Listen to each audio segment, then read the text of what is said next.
I think Mary Shelley made the mould from which all other mad scientists were sort of poured, and that's sort of all right. That works, doesn't it? Yeah, Thanks.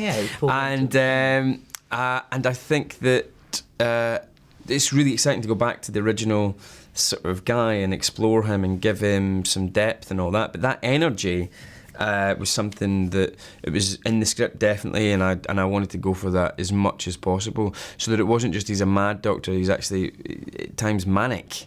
And it's not just because he's mad because he's mad, he's got so much to do in his life, he's got so much happening, he's got so much going on inside his brain that he's almost only able to operate at this higher level than most people intellectually, because his body is working so fast and his mind is working so fast that it's almost like he's going to burn up, you know.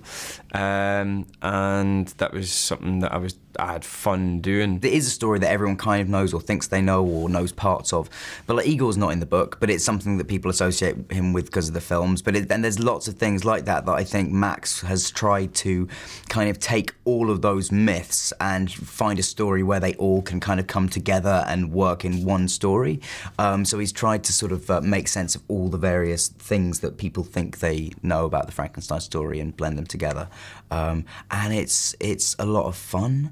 And it's sort of told a little bit from sort of Igor's perspective of the Doctor, which is, I suppose, kind of the new angle on it. But yeah, I don't think it's you know, it's not as much horror as like the classic Frankenstein movies, but there's lots of horror elements, and it's good adventure film. My laboratory, which was like downstairs from my already amazing apartment that was created in a studio, but the laboratory was actually, once you go down the stairs, was a real sewage works out in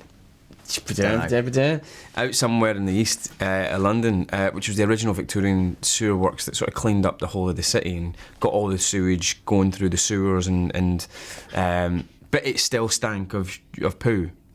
And so my high-tech laboratory where I create my homunculi was in a house. Yeah. Literally, yes. Literally in a beautiful Victorian house. A very famous one where people used to come from miles around. Yeah, I mean, just it was a tourist attraction. Honestly, it is stunning. This place is stunning. It's like if you were going to make a dunny, like trust the Victorians to make a beautiful one with incredible iron wrought sort of machines and things. It's incredible. I like, you know, being physical and sort of, you know, using my body and contorting it and, you know, being weird, and I love being weird, and then and there was something really fun and challenging about seeing if you can like track a sort of emotional journey and story through somebody's physical development, and there was also something lovely about knowing that I only had to do the physicality at the beginning for like 20 pages of the script, so that then I could really sort of go for it and make it something that was, you know, really painful looking and being, and yeah, so it was I enjoyed that aspect of it, and it's you know, there's a long time since kind of this is the first movie with like proper kind of big action sequences that I've done since Potter, so it was very nice to like get back into some of that stuff and get to do kind of. It's fun, isn't it? Yeah, just like you don't get to do it on every movie. Like when you sort of kid yourself that when you're doing like some nice little, you know, indie talky film, you can say, oh, I don't miss that, this is lovely. But then suddenly when you're like getting back on a wire and getting thrown over something, it's like, oh, this is great.